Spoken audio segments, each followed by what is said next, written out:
I just it's delayed on this end, so let's see.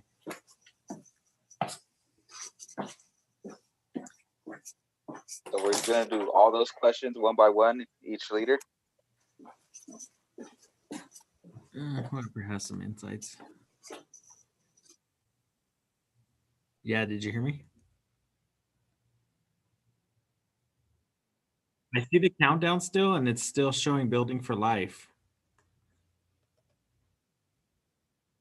Yeah, it's showing the countdown, but it's showing, and the title of it is Building for Life on the RiseStream IO streaming, whatever, published by RiseStream.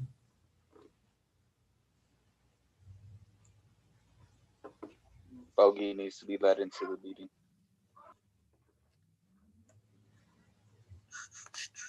Oh shoot, there's a few people. There's a few peeps. There's a few. There's Jacob. Dang, we all need cool backgrounds and stuff like Bogey. I need to get some lights. All I have is this green light in the background. Oh man, yeah, time to up the game. So I guess we'll have to just leave it like this, Jordan. No, I mean the name, the title, it's different.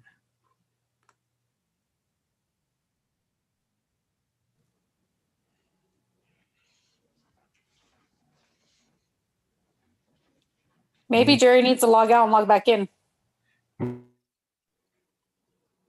Oh.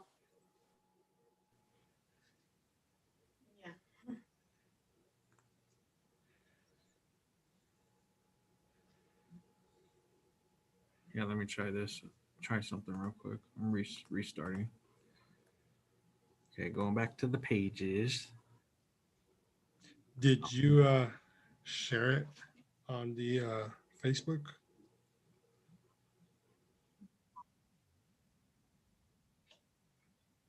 Okay, let me pages. Youth Hope. Let me go take a look. Dang, Praise Center has all the followers. Oh, it's on Praise Centers. My bad. So yeah, it still says Building for Life on mine. I don't know why, but let's see if I can share. If I can share.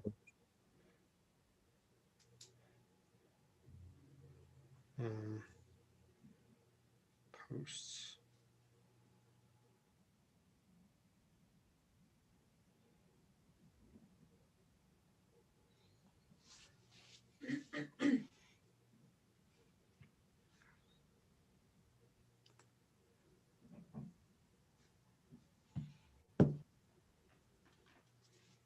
Okay. This shows Building for a Life for Eternity on Facebook. I don't know. Yeah, that's what mine too. Okay.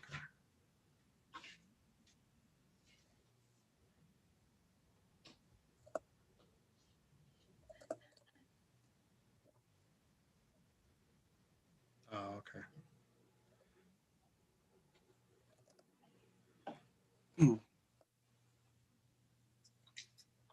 Cool. Bogey's on his DSLR. That's why. Yep. Trying to be fancy. Had to make it look sharp, man. It's time to get your podcast streaming going, Jacob. I think he's gonna be playing. I think he's playing the promo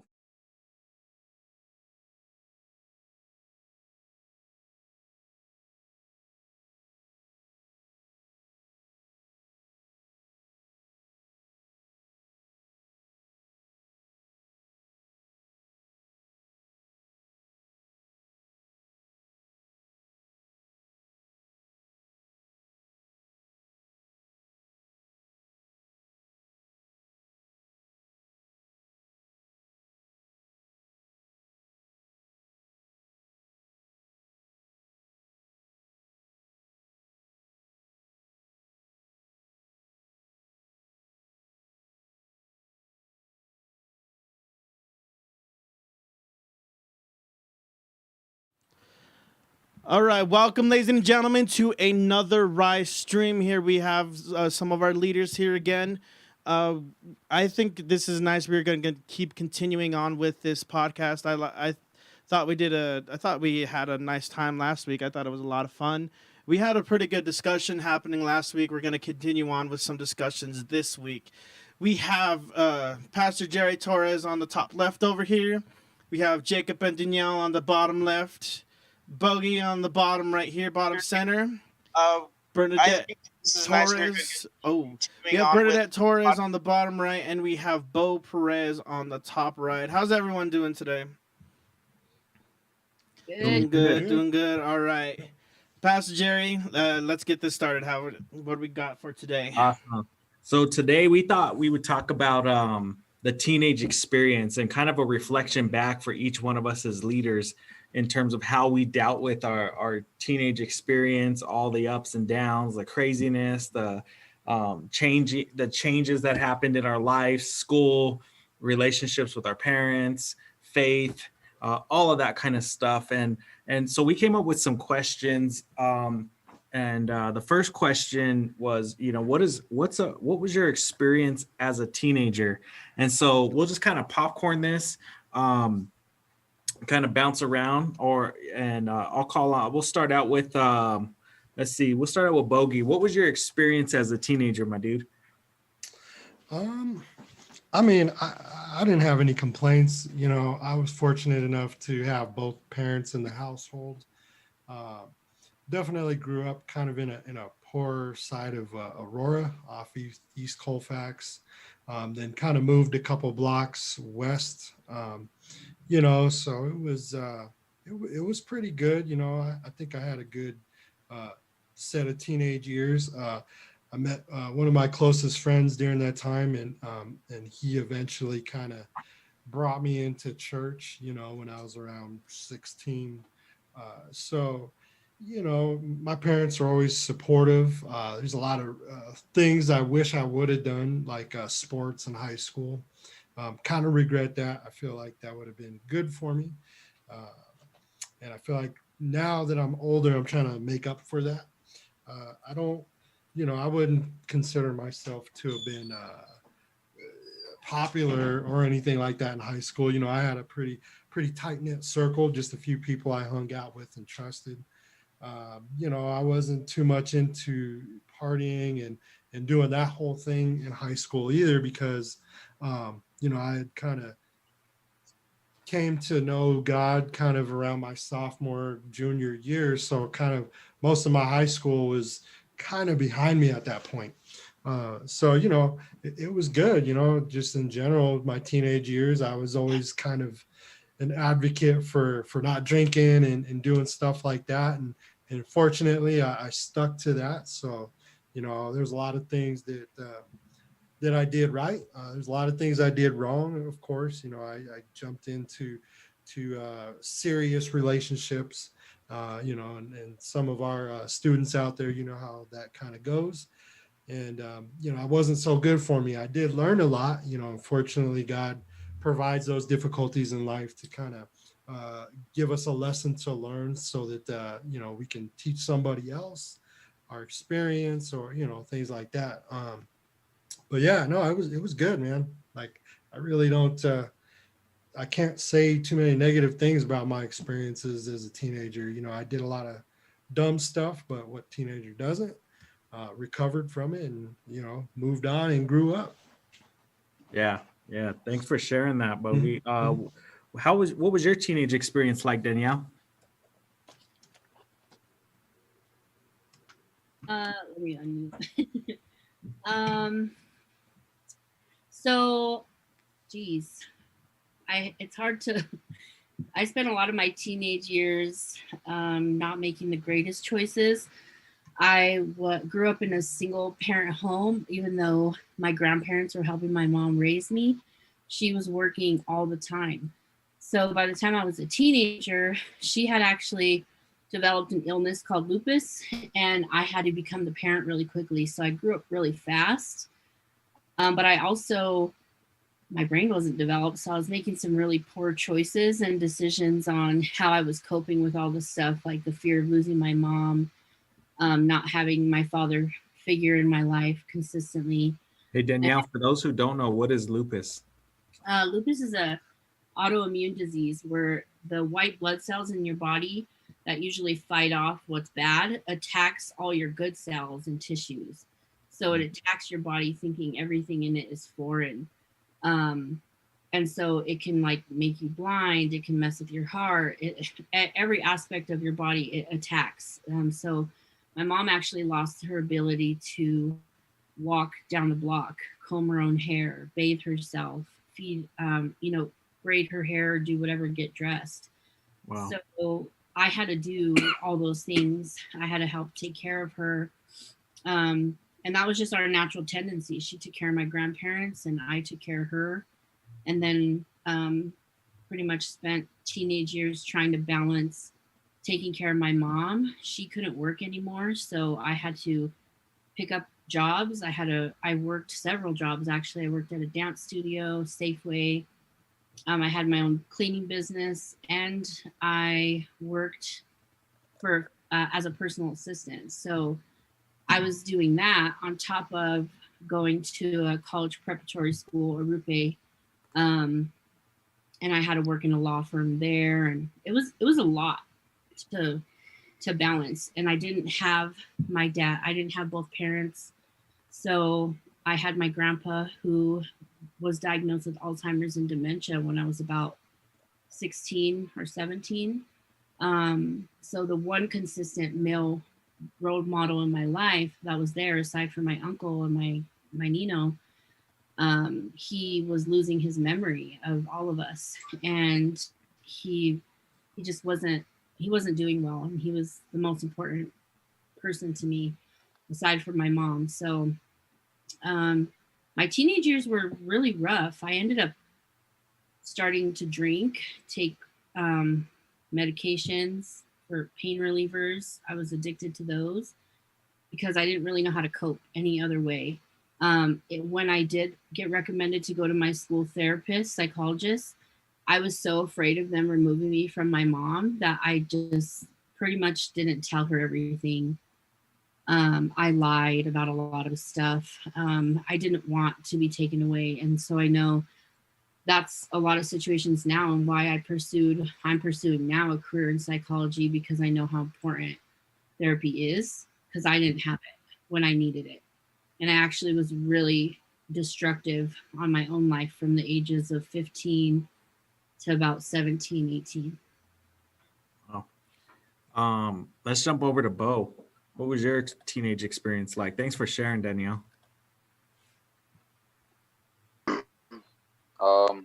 My teenage experience. I was home alone most of the time just because I lived in a single parent home. It was just me and my mom. My sister was in and out. So I just did a lot of things on my own, and my teenage experience was more of like a roller coaster for me.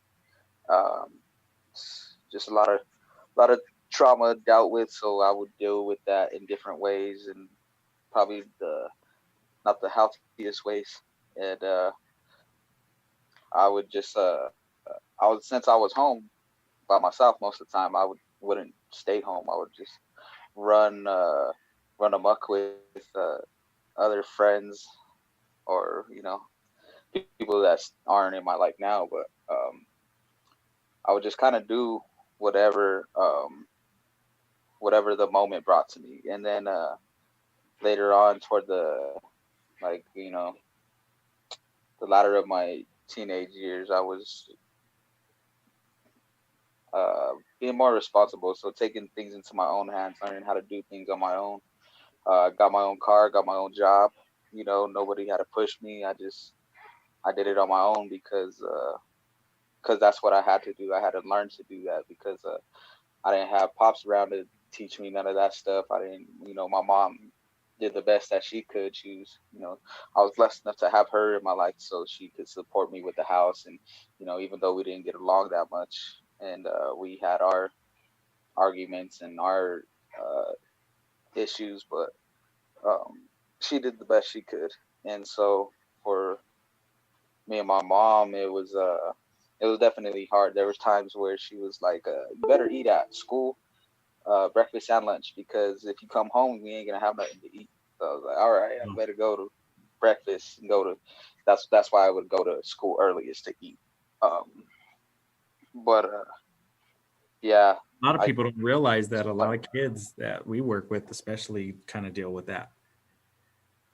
yeah, and it's not something that like anybody gives a second thought to if you're not if you don't have it personally, if you haven't personally experienced that. And so I learned how to do a lot of things on my own, and so like taking initiative is part of my personality because of that, and like kind of wanting to do things on my own is my personality too because of that. And there's pros and cons to that, but my teenage experience, yeah, it was definitely a roller coaster and a lot more detail that is just wild to me. So Yeah. but it was just it was hard, definitely, and it impacts most people how they are today. To me, it impacted me a lot.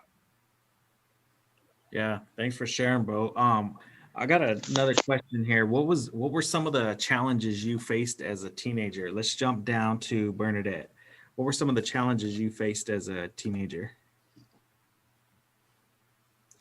I think my teen years were a little bit different than everyone else's on here. I became a mom, so my challenges were providing for our daughter, trying to finish school, trying to figure out who I still am and or who I was, um, and what type of mom I want to be, and the relationship that I had with her dad, which is Jerry. Um, so my teen years were just having to grow up and be a parent and not really being able to do the same things that other teenagers were doing because I had to take care of a kid. Yeah, let's jump over to Jacob. Thanks for sharing, Bernadette. My wife.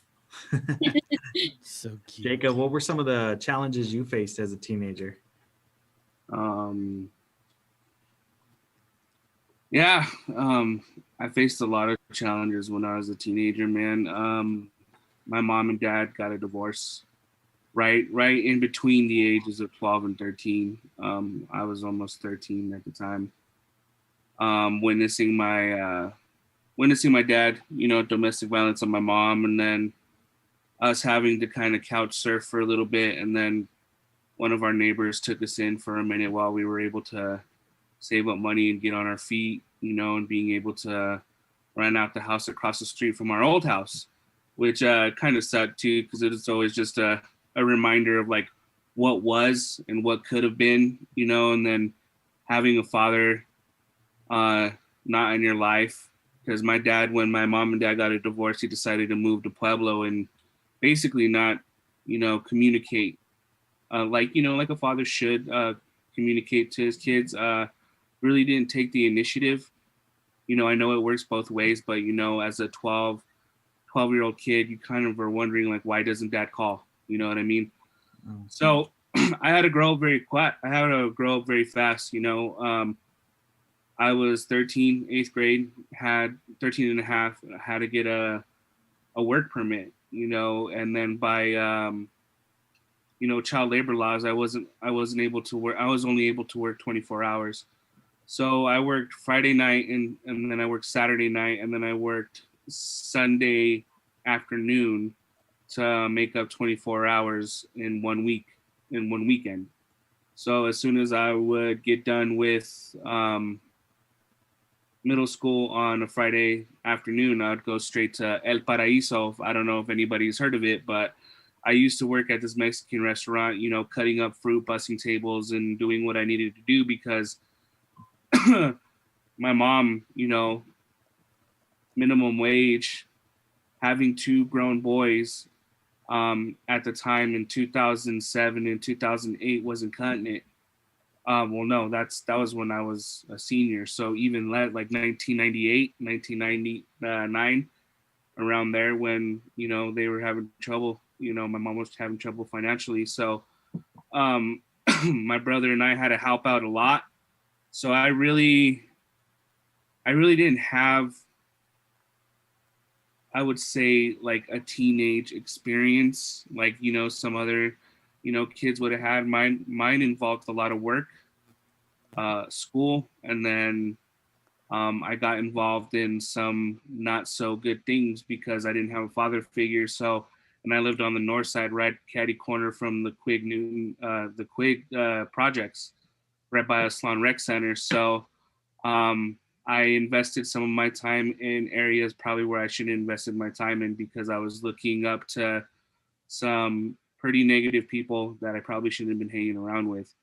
So I ended up, you know, focusing my time on not going to school, ditching school, selling drugs, you know, doing drugs, drinking, you know, the whole 9 yards, man. So I had a lot of challenges growing up because, you know, when you really need that father figure, you really want your dad and you really want to talk to him about things that are going on, especially at that age, and not having him was really difficult for me growing up.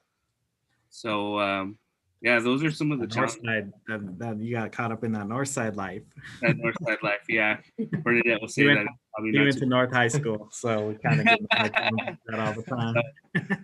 So yeah, and the grace of God, you know, I was able to get out of that, you know, stuff, you know, and focus more on football because that's what I always loved to do. So that kind of kept me busy from like 8th grade year all the way until I finished high school. So that kept me motivated and that kept me, you know, on the track where I'm at right now, um, and it sucked because even in high school as a freshman, I was still working, you know, part-time. I was going to school. I was still trying to do my homework, getting good grades so that way I could maintain a certain good grade point average to play sports. So it was really hard for me. Yeah, thanks for sharing, Jacob. That's a lot. What's crazy is like people, I think we work with a lot of students and they probably look at us as we're telling them, you know, hey, don't do this, do this. You know, we try to help them, guide them, share our stories. And a lot of students sometimes, you know, maybe have this feeling like, well, you don't know what I'm going through. And just hearing all these challenges and this experiences that we're going through, there's a lot of things that each one of us have gone through, and we're literally just scratching the surface, you know, of all the stuff that we've gone through. And so, you know, that kind of leads to my next question, which was, you know, which is, how would you describe your mental health as a teenager now that you're an adult and you could look back at your teenage years? You know, how would you describe your mental health? I think I was talking to Jordan when we were talking about this, and I was really striving for, I was like wondering why I would put a sound system in my car and blast it as loud as I can to get people to notice me, or always worried about my clothes. I remember in junior high, I got an award for like best dressed, and always wanted to make sure my shoes were clean and everything else. And what it was kind of like a superhero costume, to shield what was really going on inside, and a lot of the anger that was going on inside from the home life that I was living, that was and in my elementary years, very abusive. Parents were constantly fighting with each other, and not a whole lot of words of affirmation and love and hugs and like things like that, and in that sense. And so so then you put on this like superhero outfit, which in the neighborhood is like all of our gear, this swag, the way we talk, the way we interact with our friends, all this kind of stuff. But it's really like a secret. It's the superhero costume is our secret identity from the real person. And so I was kind of hiding in that sense who I really was. And none of my friends really knew any of the stuff that I was going through, any of the anger, the insecurities that I had. And because I was masking those insecurities with this superhero costume that everybody looked up to and wanted to be like the superhero, so to speak. But really it was like a broken superhero. It's kind of like if you've ever seen that show, The Boys. It's really a bad show, but it's these superheroes who kind of hide the bad side of the way they act. You know, they put on this image for people to see, but really they're really destructive. And so my mental health was kind of really broken, and I remember bringing some of that into my relationship with my wife and with my kids and all of that kind of stuff. And so so yeah, what was how would you describe your mental health as a teenager? Let's jump up to Jordan. We haven't heard from Jordan yet. My mental health as a teenager, oh man, that's tough to explain. When I was a teenager, when I was in high school, it changed a lot, you know, and I think most of it was because I was looking for acceptance, in the sense of, like, you have my freshman year, I went in and played football, and I went in to high school believing that I was going to be an NFL player. And Wow. I mean, that was never going to happen. I'm only 5'4" now. But It's possible, bro. It's possible.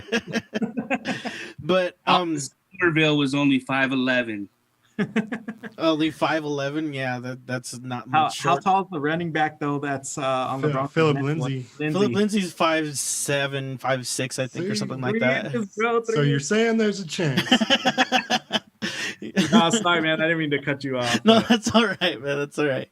No, like I said, I went into high school believing that I was going to be able to make it to the NFL, and I specifically wanted to be a defensive back, whether it was cornerback or safety. So the whole freshman year, I took on the persona of a jock. I took on the excuse me, I just burped. Took on the whole persona of the tough guy, even though I was smaller than pretty much everybody in the school. But I tried to be that way, and I tried to, but it just didn't work out. You know, I was never like anybody. I was never even like anybody that was on the football team. I never like really fit in that well. So come sophomore year, I kind of changed up the persona a little bit. It was like a musician in a way, because that's sophomore year was when I started to realize that I could sing, and that was because of Robert Oakey Lee back in the day. You guys remember him? Yeah. I Yes. remember this, by the way, because I have pictures of Jordan where he'd always be in like football jerseys and stuff. Yeah, And then he kind of shifted his style. I remember shifted it kinda like a hardcore. little rocker. It was like a rocker style or something. I Yeah, remember. and that's coming up, because you have sophomore year where, like, I was becoming a musician and more of a dancer too, and Oh, like yeah, getting remember. into the hip hop dance at the time, and then near the end of sophomore year, and like around the beginning of junior year, I became this little emo kid. And I have pictures on Facebook. I'm not trying to hide that. What do you think drove? So dig into like what drove kind of all those changes. It was the acceptance that I was able to get from the people that were of that ilk, I guess you can say. The dancer was because, like, in the church, the people that were there at the time were all dancers. Yeah. The emo kid was because at school, all the kids that I hung out with were all metalhead emo kids, and like it ended up, and most of it was because I ended up doing it for a girl at the time, which is kind of sad. But hi, Tato. I'm sorry that my sister's behind Bogey. I just wanted to say hi. And but again, like it was the fact that I was getting the kind of acceptance that I don't think that I got at home, and like it was I think. I truly believed at the time that my parents wanted me to be something that they wanted me to be, and I didn't want to be that. But I was still seeking for acceptance from somebody, regardless of who it was. So the fact that I was getting acceptance from these specific people, I turned into them more and more. And I can't remember. I think it's basically Jerry and Bernadette, or not Bernadette, Jerry and Micah, who always used to say, show me the 5 people that you hang out with the most, and I'll show you who you are. And that's who I've heard it from. That's who I first heard it from. I can't remember who it came from, but That's what it was. It was seeking for the acceptance from the people and just trying to be more like them because they were so accepting of who I was. That kind of connects to identity and figuring out identity. And there's this whole like confusion right now with identity and everything that's going on in today's society. And it's even more confusing today probably than it was back then, with social media and all these different messages hitting all these kids from all different directions. But you were experiencing that same thing, it just in the context of just high school. So that's interesting. That's interesting. Yeah, and high school for me was the MySpace era. That was when MySpace was MySpace. People don't know. Students don't know what that is. So it's the but for old those version of adults watching, Facebook. you guys remember MySpace? Some of you guys still have your MySpace accounts. I know you do. I do, and sometimes I go back and look at all the stuff that I had in my MySpace and like all the old photos. Jacob and Danielle are raising their hands because that's how they met. I'm not lying. It's not a joke. How would you describe your mental health as a teenager, Bogey? So for me, I mean, for the most part, it was healthy. I think my problem in high school really was this battle between what I wanted to pursue and trying to figure out how God fits into that equation. So what I was pursuing was just fulfillment in relationships. So maybe the most unstable part of me at the time was I was afraid to be alone. Oh. And so that led to me pursuing these toxic relationships and trying to maintain those, one specific relationship really, and trying to maintain that relationship no matter the cost. And when you say toxic relationships, what can you give an example so we kind of understand a little bit of what you mean? Yeah, so it's like that relationship where one minute you're good, and then the next minute you're fighting and screaming and about to strangle each other. You're jealous or you're insecure, both ways, for me and from the girl that I was dating at the time. And, that it just wasn't healthy. It was not reflective of any kind of relationship that God had in store for me, like now with my wife right here. And I feel like sometimes God in that time was like, look, man, I'm going to let you go through this. You can be stubborn and push me to the side. I'm going to let you learn. And then through that chaos, I'll bless you, but it's just going to take a lot longer because, through this whole course, I didn't know God had somebody for me. I was just being, stubborn and rebellious. And I felt like, mentally I was like fighting with that fear of loneliness. So, I know there's probably a lot of kids out there, teenagers, young people, even adults that struggle with that. It wasn't until I just kind of let it go and like, look, God, I got to trust you at this point, and it was really at a point after my high school years because this relationship kind of carried over into my, early 20s.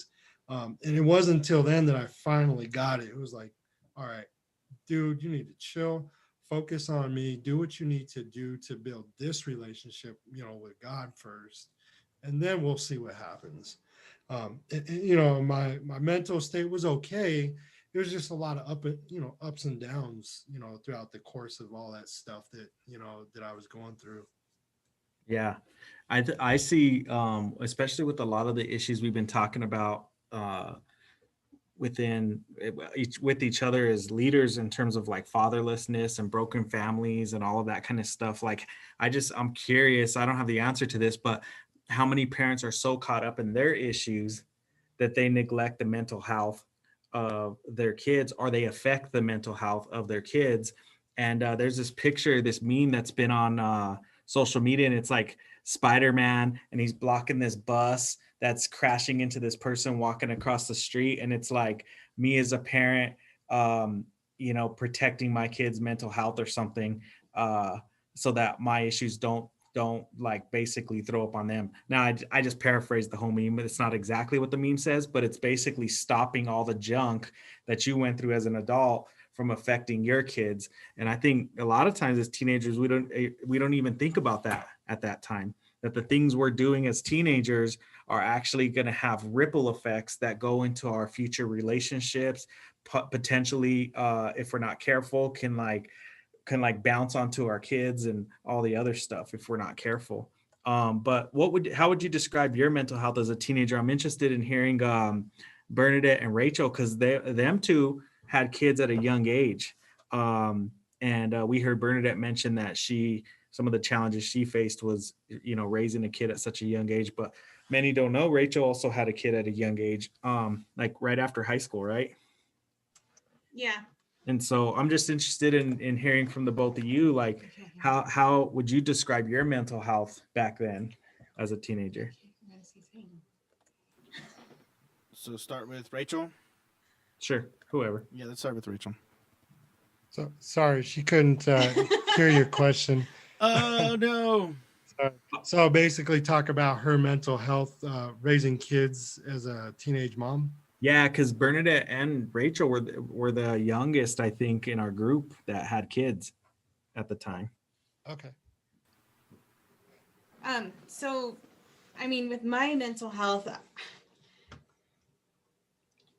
I had both parents in the home, and really that was something that I could, go around and brag about, because, hey, I had both parents in the home. Not many of my friends, if any of them, had both parents in the home. So I was like super proud of that. But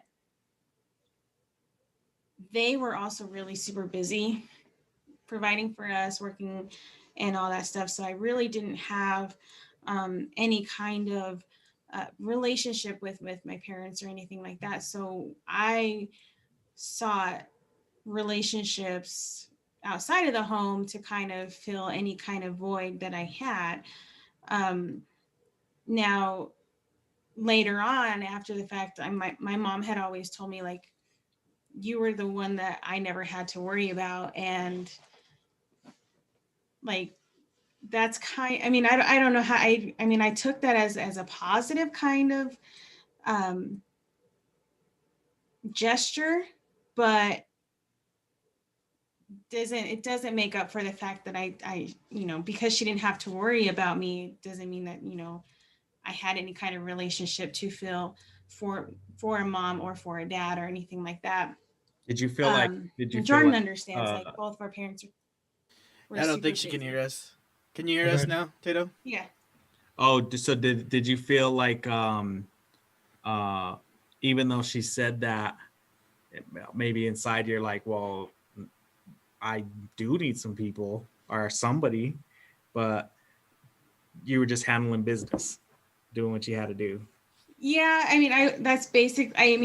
She told me that after I had already met Bogey, and we married and everything like that, and I'm raising my family up and everything like that. So like I said, I took it as a positive that I managed to make my way through high school without having to give her any kind of heart attack or anything like that. But I did have, because I sought those relationships, I did have a child. I was a teen mom. I had a child at a young age. And that was also a very toxic relationship. I ended up moving right after I graduated high school. I moved to Greeley like a week later. Oh yeah, I remember that. Yeah. And so I had no idea that she was leaving either. Like she had left. I went down to her room to go talk to her, and like everything was gone, and I had no idea. She just up and left. Nobody knew except for me and my sister Diane. I'm now that I think about it, I probably should have told my parents, like, hey, I'm moving out with Diane. Probably a good idea. Yeah. I was already graduated high school and I was 18, so I figured, like, I don't need to tell them. I guess you could think of it as, what if Azzy did that? How would you feel? True. And that's very true. Like I said, I probably should have. For those who are watching, Azzy's her daughter. Yeah. But going back to the relationship, like I moved to Greeley and I had met Azzy's father up there. And it wasn't the healthiest of relationships. And like there are many times when I came down to Denver to visit, and he would tell me, if you go to Denver, we're breaking up. So it's like, do I stay in Greeley because I want to be with him, or do I, come to Denver to visit my family? Like, what's my choice? So, we broke up. We were off and on quite often because, we broke up because I came to Denver to visit my family. And at the time it was like, I don't know how I thought that I could live without that relationship. But it wasn't until, when Azzy was just over a year old and I just picked up and moved back home from Greeley back here to Denver, that I realized, like, I got to do this, and I have to do this for Azzy, not even just for myself, but to show Azzy, like, this is not what she needs in life, and this is not the type of relationship that she should ever have, that she's worth more than that. So I would say, like, my mental health, at least I thought it was the best, but it really, now that I'm looking back on it, I really wasn't in the healthiest of states when I was a teenager. Yeah, let's jump down to Bernadette. How would you describe your mental health as a teenager? I mean, I think you were 15 when you got pregnant. You think? It's your fault, Jerry. I mean, you were pregnant kind of too. Trying to be professional here, guys. Trying to be professional. For me, I grew up with both my parents, and my parents, man, they set the bar high, those standards high. My dad is just like, he's a great guy. He like treated my mom like really well. So for me, like, I grown up in a, fairly decent home. I didn't really see my parents argue a lot or anything. And why I did some of the things I did, I don't really know. It's, my parents are probably the only people in my life that were super positive, who spoke into me and told me you could do anything that you want to do. They were always happy for everything. They were excited for everything I did. Like, oh, yay, you won that softball game, like those type of things. It's like, they just always told me I could be and do anything I ever wanted, So I had supportive parents. I had supportive family. My Nina was a huge support system in my life, and my cousins. But, I got involved in some things, got pregnant. And I think during that time, because everybody told me you're doing such a good job, I took that and I ran with it. But I never had anybody ask, like, how do you really feel?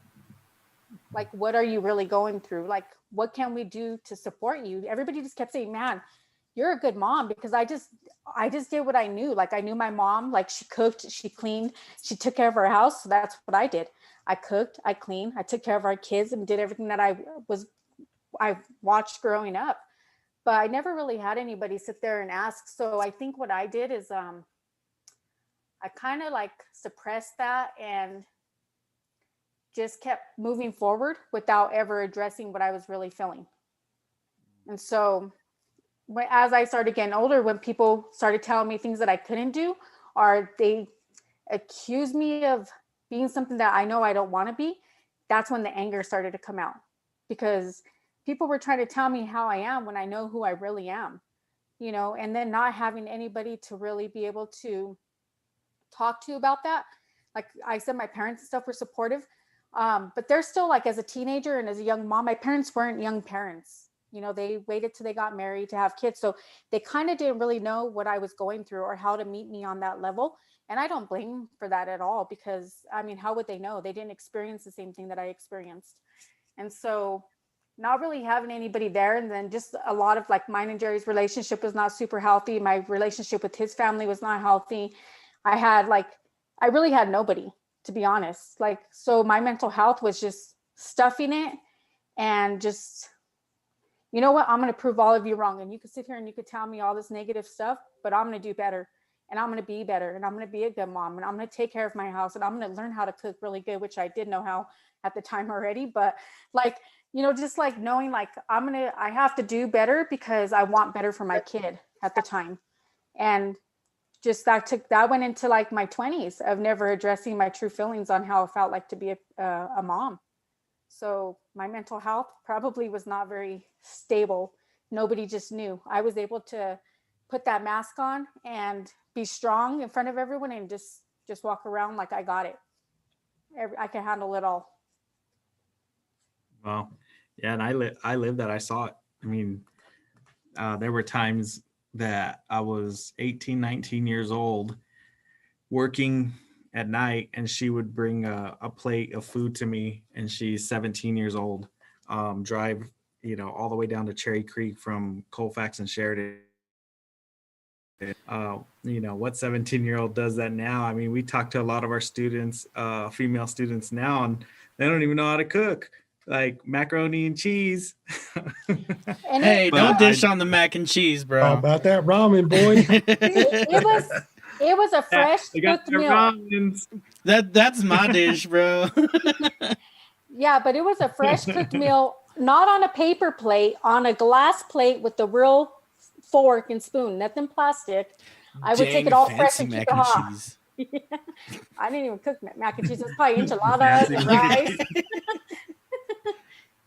Hey, Jerry, Danielle said I'll send Uber Eats. Yeah, something's wrong with my computer. Hopefully you can still hear me. Yeah, we can still hear you. You're good, but just wanted to let you know if just in case your computer goes out or something. Oh, okay. What, Danielle?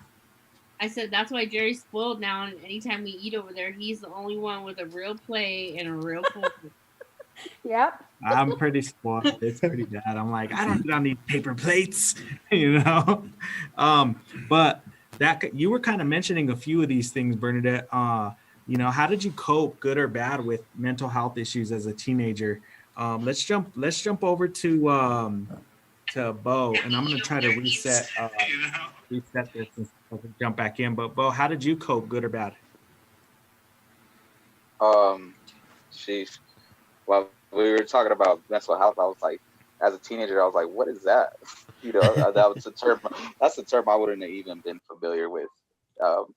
And so my mental health was finicky, and because of that, I don't know. I didn't know how to cope. How I coped was, like I said, I didn't like being alone. Similar to Bogey, I hated being alone. I still don't like being alone, but because of that, that's why I craved being around people, and that's one of the ways I coped, is to surround myself with people, social environments. Like I would go to school just to hang out and talk, even though I didn't do half the work. And then I'd go to school just to bitch, just because I wanted to meet up with friends.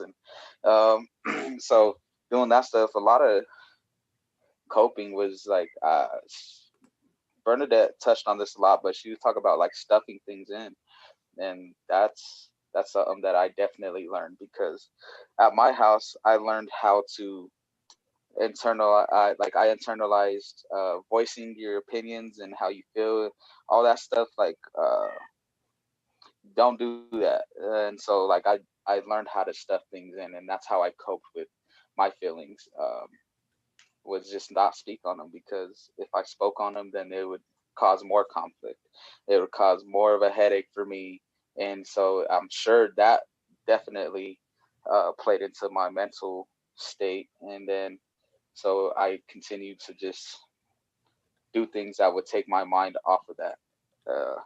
And then, yeah, the main thing that I did to cope with things was to drink. Um, drinking was my main thing to go to. And then I ended up just drinking so much that I would black out almost every time I drank. And I would drink at school, at home, wherever. So that was like my main thing, was just coping with everything going on inside me, at my house, wherever I went.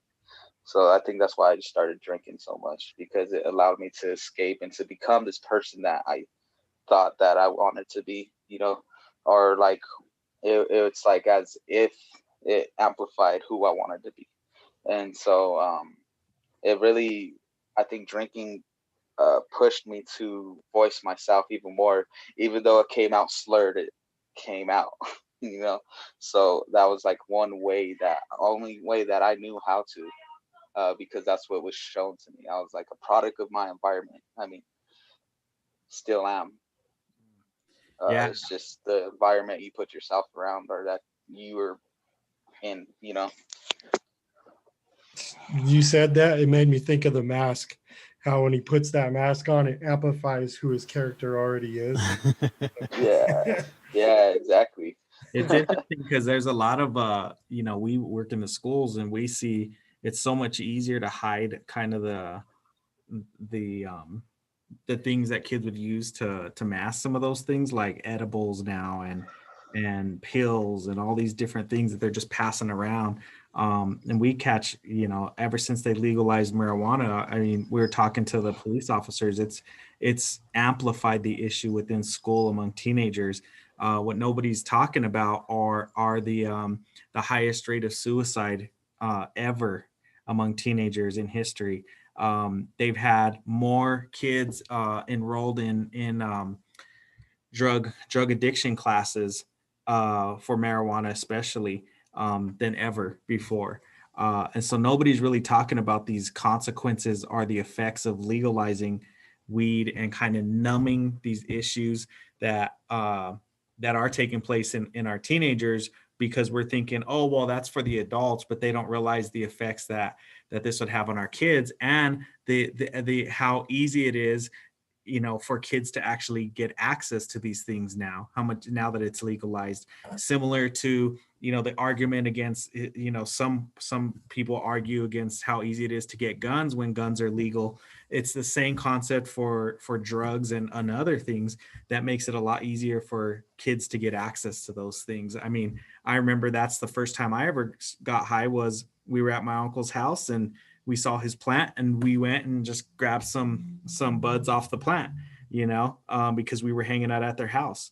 And so my wife even she would share stuff about taking stuff from her mom's sack or from different her family members or whoever too. Hey, she might watch that. I never told her about that. Oh no! Oops. It's one of those things where it's like, when you get old enough, you start telling your parents all the stuff you did, and they're like, "Majita." No, she really does watch us, Mom. I never told you that. Sorry. I apologize. She's gonna have a long conversation tonight. But the real issue is like, we haven't even talked about social media and this entrance into a virtual world that kids can escape to artificially release dopamine in their brain to make them feel happier for that moment about themselves. And and then when they're disconnected from that and they hit reality, the dopamine level in reality isn't as attractive as the social media dopamine fix. And so you have all these kids kind of sucked into that and are using social media or these fake profiles that they're creating, these personas or whatever. And, we're not really even talking about that stuff a whole lot anymore now. But I'm actually excited to get to these last few questions. Where was God in your life as a teenager? We'll jump over to Jacob. Where was God in your life as a teenager? And maybe he wasn't there. I don't know. As a teenager, he really wasn't there. I mean, I knew who God was, but I really never pursue a relationship with God. Growing up, I was a Jehovah's Witness, so it looked a little different for me. Growing up, a lot of rules, a lot, I feel, of, I don't know, man. It's just really hard to explain, and I'm not one to, bad talk another religion, but for me, it was not the right fit for me.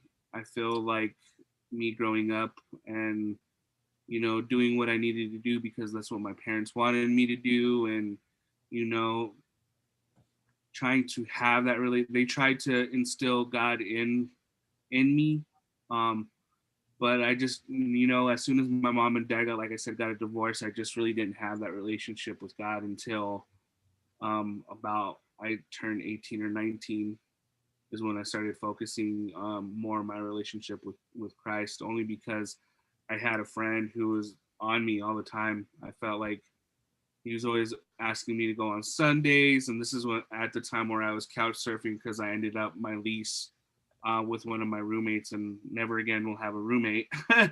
But I was couch surfing for a little bit, and so I ended up living at his house for a good 3 or 4 months. Every single Sunday, dude, you want to go to church? You want to go to church? You want to go to church? You want to go to church? To the point where he actually like jumped up on me like a little brother that he was, and he was like trying to bite and like lick me and like just to annoy me. So I was just like, all right, I'm going.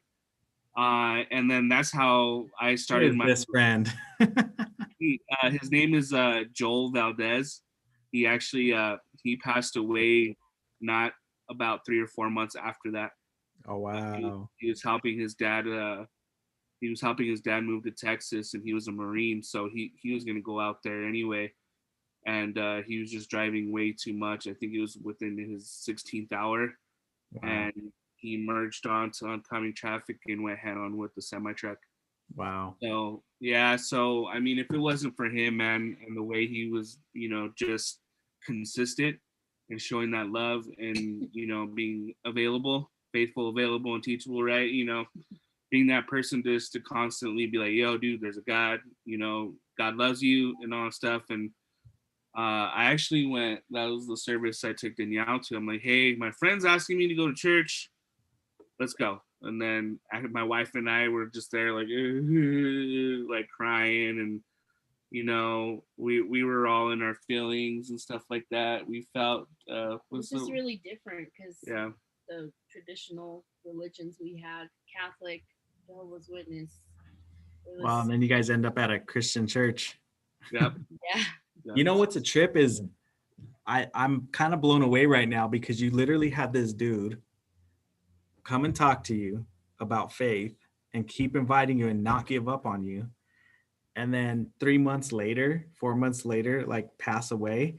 And this seems like an angel or something, like an angel of God. You know, there's that scripture. It's like, when I was hungry, you fed me. When I was, you know, I needed clothes, you gave me clothes. And the guy's like, in the Bible's like, what? I didn't give you any clothes. He's like, what you doing to the least of these, you doing to me. And you never know, you might be entertaining an angel at that moment.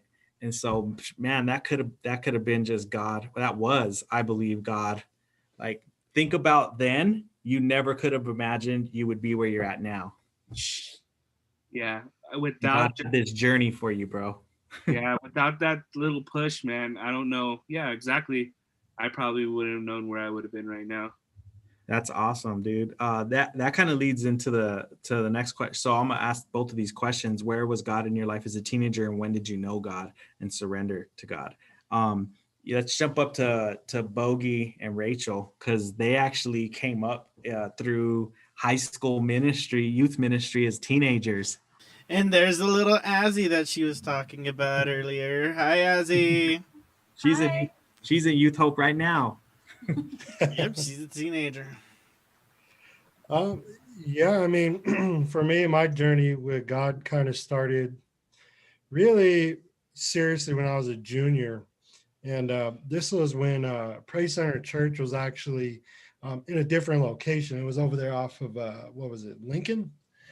And it was a different time back then. And really, one of the events that kind of flipped my world around was Columbine. I was actually in class at the time that all that stuff went down. Now, I went to Aurora Central, which is not even anywhere near where Columbine had happened. But either way, the school still like locked down, and it was like unprecedented at the time. We had no idea. That's one of those events, Bogey, that you remember exactly where you were when that happened. Yep. Kind of like September 11th. I Yep. remember that. It wasn't normal for school shootings. I think kids nowadays, they're like, oh, what school's getting, before COVID, it was like another one and Yep. another one and Mhm. another one, where for us, Columbine was like, what the heck? Everyone was glued to the TV. Hmm. Yeah, I mean, and I can't say that it like pushed me to God, but it made me question things, and one of my close friends, Matt, we went together to the memorial for that with Youth Hope at the time. And after that in high school, I was just like, you know what? This Jesus guy, he's pretty cool. Before, it was kind of like what Bo said. I just went to church just for community, and I think that's a lot of people's story. We just want to feel included in a community where people care about you. I wasn't particularly interested in like a negative community, like trying to involve myself with gangs or anything like that. So I pursued the church thing. And the sad part is I wasn't necessarily too interested with the God part of it, the most important part. But in any case, that sense of community brought me to God. And I think it was at a very critical time in my life, in my kind of middle high school, years. And, it's still going today.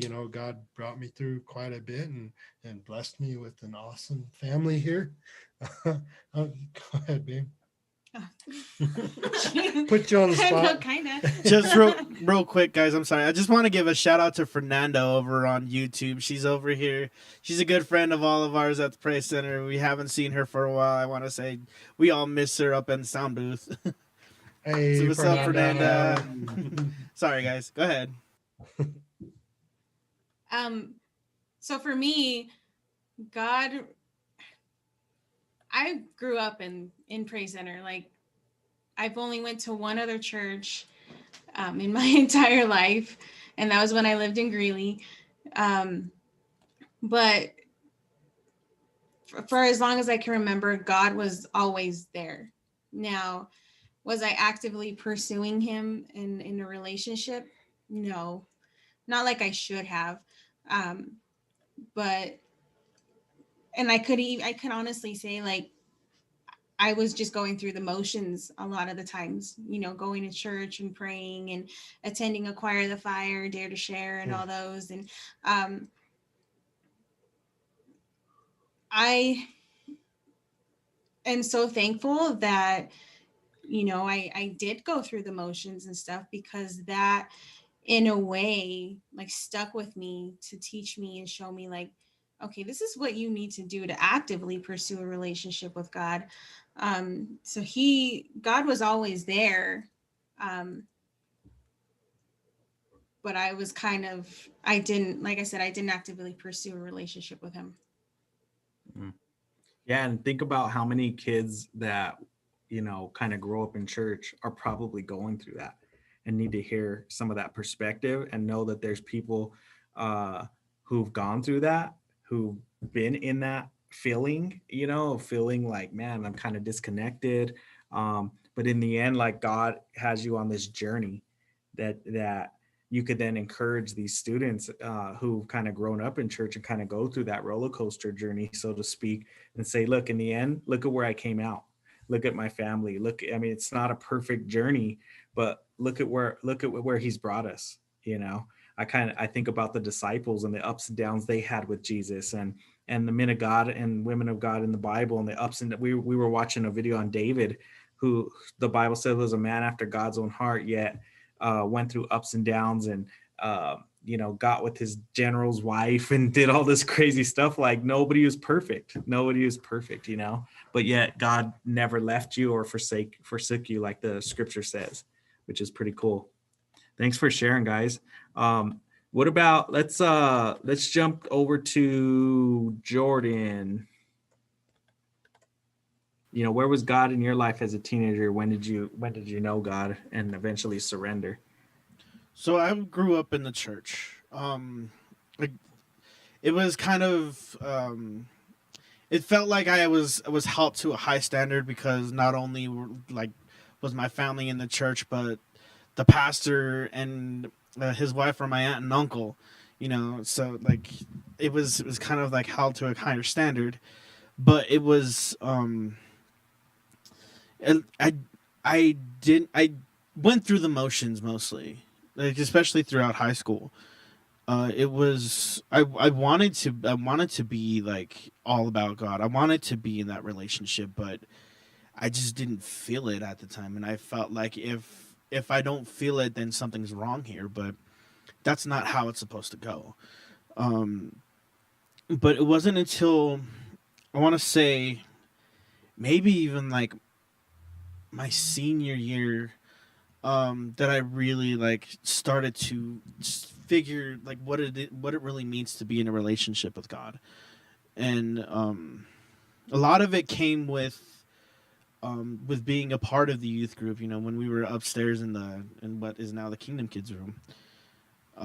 At the time, like it was just about being with people, but like I really got into being in a good relationship with the two people that I would really consider to be my mentors at the time was Micah and BJ.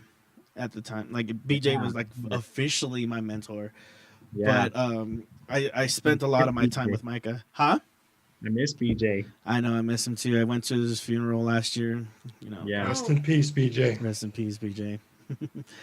But spending a lot of time with them, they really showed me what it actually is meant to be a Christian. You know, what it is meant to feel the love of God and to know what God is all about. And they like it was mostly just of them spending time with me and them just pouring into me, pouring their heart and their love into me the entire way through, you know. And it was something different that I never had expected before. It was you like I said before, like I felt I wanted to be accepted by people, and I wanted to fit in with them, but no more. I haven't been accepted more by anybody else than the two of them as my mentors, and they really like changed my life in a way, and they really pushed me into understanding what it is to be a Christian, and it really made me want to dive deeper into the Bible and to dive deeper into finding out who is this God, you know. And I mean, I knew who he was. I knew that he was around. I knew that he existed. I just didn't want to.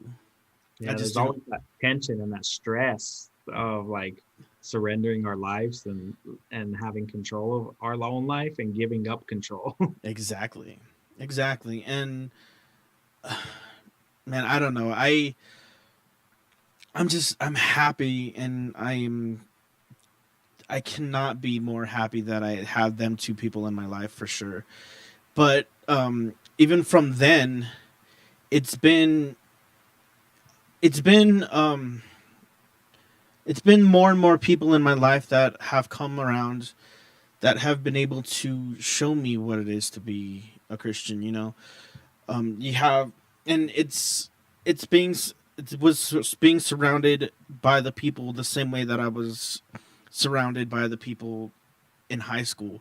After high school and college, I was placed in I continued in with Youth Hope as a leader, and it was like the leaders that really brought me into it, like especially the leaders that are here today. I mean, I keep up talking you guys all the time, but you guys are all fantastic. You guys, like, if it wasn't for you guys, then I wouldn't be here anymore.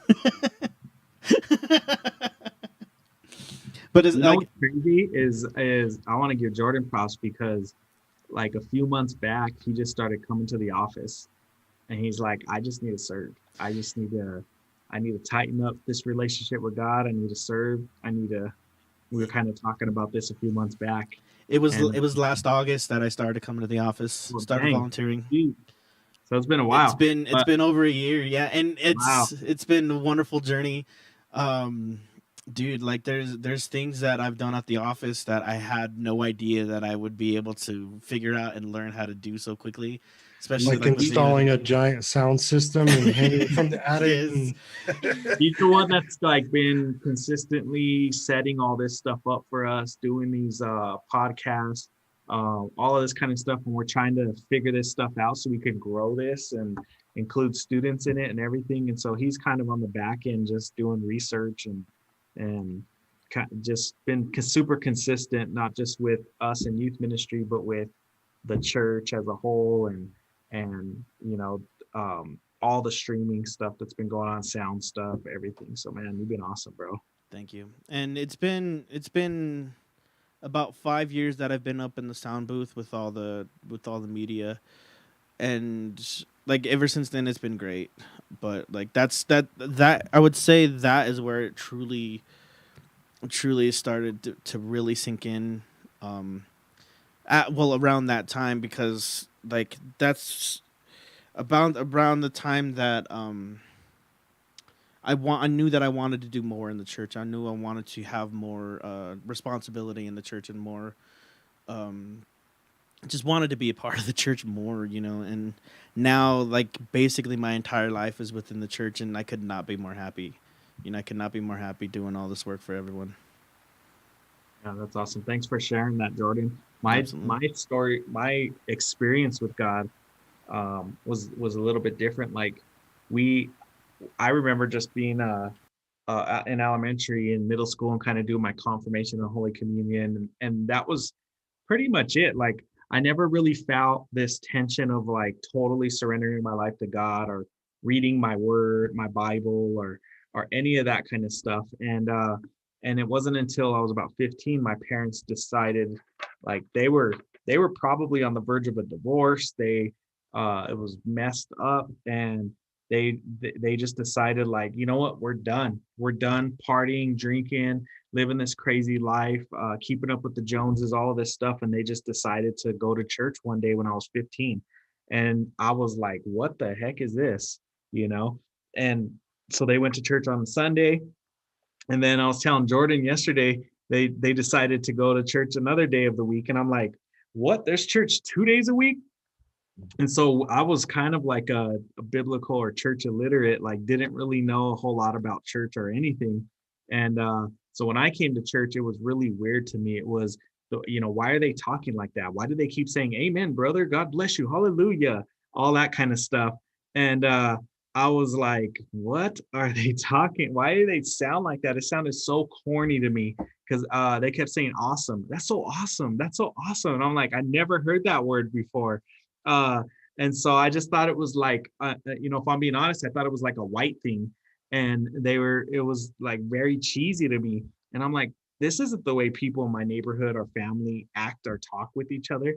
Um, and so and so I kind of like said, you know what, that's your church, you do your thing. And so from 15 to 18, I kind of really just rebelled, didn't want anything to do with it.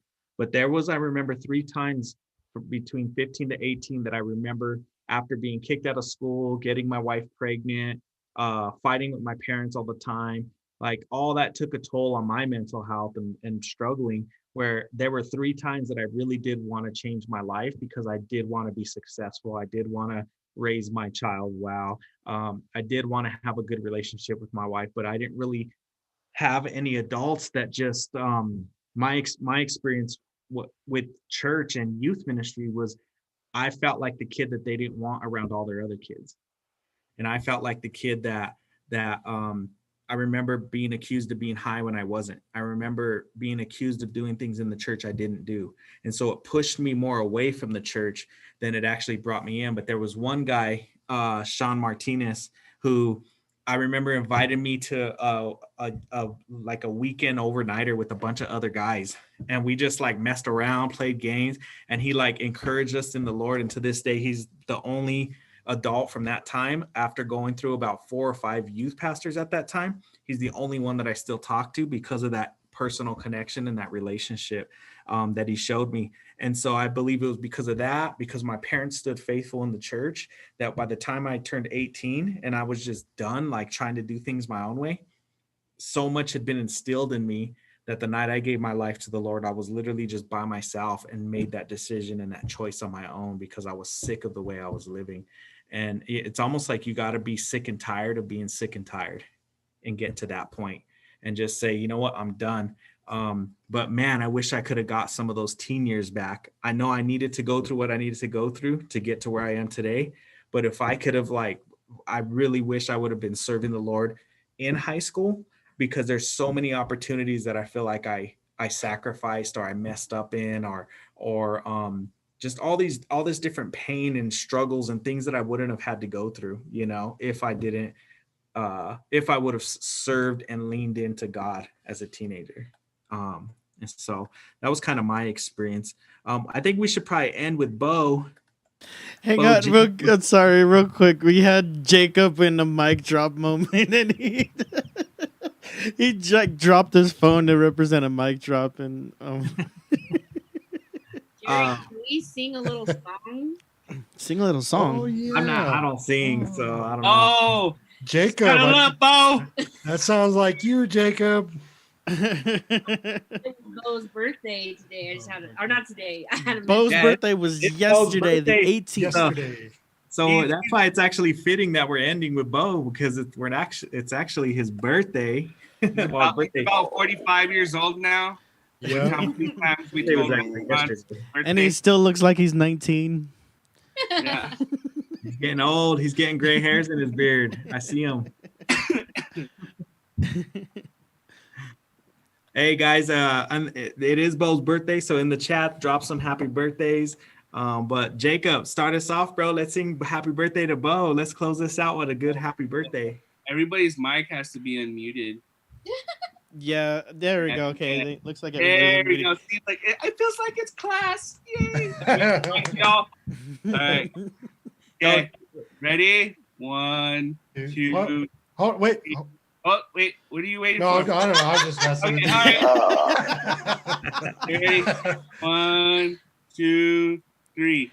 Happy birthday to you. Happy birthday to you. Tap, tap, tap. Happy birthday, dear Bozy. Happy birthday to you. Yeah, Wow. thank you guys. Hey, we're about to Jordan, go don't viral ever with call me that. that again. I could not get that timing right. Everybody was off sync totally. Yeah, we're totally awesome. Hey, thanks everyone for joining us. I just definitely want to encourage you guys that hopefully these stories helped you out in terms of our teenage experience. It's not really that different. There's still those same ups and downs, insecurities, struggles, but there is hope. There is hope. I've seen so many youth surrender their life in high school and not go through not even half of the stuff that we in this room or in this chat and this podcast have gone through. And so we just want to encourage you guys to lean all in to Christ. Eliminate some of the destructive things that the enemy, the devil, wants to do to you, and just take a chance. Get into the Bible, read the Bible, reach out to any one of these leaders in here. We could help you, we could walk with you, we'll encourage you, and we're always going to be here no matter what. And so we're just a little social media message chat away from our Snapchat away from you. And we definitely would love to connect with each and every one of you. So thank you guys. Thank you everyone who's on this chat. Thank you to all the leaders and to all the community and those who've been with us, journeying with us live as we chat. Share this, connect your friends to this chat. We're going to be doing this every week. And so thank you for joining us. Let's give it up for everyone. So, hey, Jerry, before we jump off, do we want to share what we're going to talk about next week? We will post that because we have a whole list of stuff. I know, we gotta go. didn't decide. But I was thinking about that as I was talking, but then I realized Jordan and all of us really didn't decide yet. So we have a whole list of topics we want to talk about. But we'll definitely starting to try to share that ahead of time, I think. Right on. We'll invite some teenagers into it. Maybe we'll get a little perspective from them too. For real. I really want to see if we could possibly get in some extra guest speakers as well. That'd be nice. Nice. Yep. Let's do it. Thanks, guys. Appreciate you. Wait, do you wanna lead us out in prayer? Yeah, let's close. Thank you, Jordan. We should definitely close in prayer. I'm not sure what Jacob was doing just now. As you can tell, we're new at this podcast thing, but we should always put God first. Absolutely. All right, Lord, thank you for this day. It's all about you, God. We decrease so that you may increase. Let no man be glorified but you, Jesus. If anything, any point at in any of these stories, any man was glorified, Father God, we just rebuke that right now, and we just say it's all about you, Jesus Christ. Hopefully our stories reflected that in the end, we all turned to you, we all surrendered to you, and because of that, we've created an awesome community, an awesome youth ministry, and we just can't wait to get back to normal where we could be face to face. But guess what? We're still going to do this podcast because we feel like that's something that God wants us to do. So Lord, it's about you. We love you. We thank you in Jesus' name. Amen. Amen. Thanks, guys. Hey, guys, remember to come back next week at 6:30 on Thursday. We will be continuing this podcast. It seems like a lot of people have been loving this podcast. I am definitely excited to keep continuing this with everybody here. We will see you next week, 6:30. You gotta love